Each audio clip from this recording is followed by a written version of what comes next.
अस्सलामुअलैकुम दोस्तों, आज हम बना रहे हैं टमाटर की ये चटनी। बहुत ही जल्द बनने वाली, झटपट, जायकेदार और मज़ेदार भी। बहुत ही कम चीज़ों से तैयार हो जाती है। 2 ही चम्मच हमने ऑयल लिया है फ्राई पैन में और हाफ़ चम्मच हम इसमें ज़ीरा और थोड़ी सी राई हम डाल रहे हैं। जैसे ही ज़ीरा और राई ऑयल में अच्छी तरह से चटकने लगे, हमने लहसुन लिया है।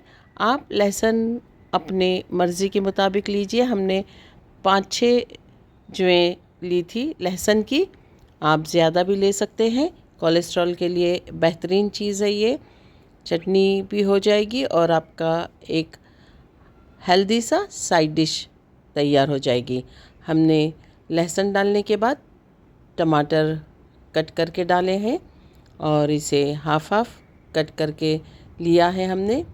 4 तरफ हमने टमाटर इसे रख दिया है और इसके ऊपर ढक्कन ढककर कोशिश यही करेंगे कि अच्छी तरह से कुक हो जाए, क्योंकि हमें टमाटर ऑयल में हल्के से फ्राई होने के बाद चाहिए और इसके छिलके निकाल लेने हैं। देखिए बहुत अच्छी तरह से कुक हो गए हैं और भाप पर पक भी गए हैं काफ़ी हद तक। हम आसानी के साथ इनके छिलके रिमूव कर सकते हैं। छिलके निकाल देना है और जो टमाटर हमारे अच्छे से भाप पर पक गए हैं, इन्हें हम किसी स्मैशर से या किसी भी चीज़ से या हाथ से चम्मच से हम अच्छी तरह से इसे मैश कर देंगे, ताकि एक अच्छी फाइन सी चटनी हमें मिल सके। तमाम टमाटर हमने छिलके निकालने के बाद इसे मैशर से मैश कर देंगे, बीट करेंगे इसे।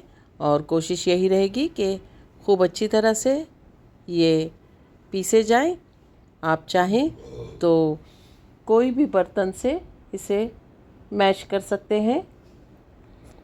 इसके साथ ही हमने इसमें नमक शामिल करने वाले हैं। एक प्याज ली है हमने, थोड़ी बड़ी सी है, बहुत बड़ी नहीं, मीडियम साइज़ की है। उसका बारीक बारीक टुकड़ों में कट किया है। हरी मिर्चें ली हैं हमने और हरा धनिया हम इसमें डालने वाले हैं। तो नमक जायके के मुताबिक आप डालिए और साथ ही अगर आप चाहें इसे और लजीज बनाना तो नींबू निचोड़िए और इसका जायका लीजिए। थोड़ी सी हमने चॉप की हुई प्याज शामिल की है, हरी मिर्चें शामिल कर रहे हैं हम। अब इसमें हम शामिल करेंगे नमक और आप चाहो तो नींबू का जूस शामिल कर सकते हैं। तमाम चीज़ों को अच्छी तरह से चम्मच के साथ मिलाइए।